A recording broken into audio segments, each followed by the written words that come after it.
حضرت ابو حریرہ رضی اللہ عنہ سے روایت ہے، رسول کریم صلی اللہ علیہ وسلم نے فرمایا، کوئی شخص جب صبح کرے اور جب شام کرے تو 100 بار سبحان اللہ و بحمدہ کہے،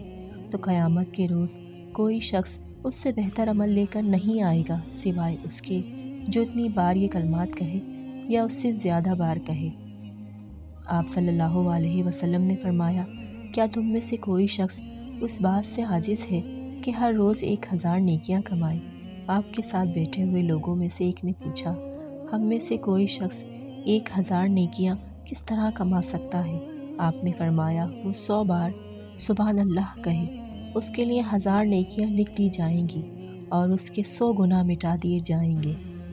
حضرت ابو حریرہ رضی اللہ عنہ سے روایت ہے، رسول اللہ صلی اللہ علیہ وسلم نے فرمایا، یہ بات کہ میں سبحان اللہ والحمد للہ ولا الہ الا اللہ واللہ اکبر کہوں، مجھے ان تمام چیزوں سے زیادہ محبوب ہے جن پر سورج طلوع ہوتا ہے۔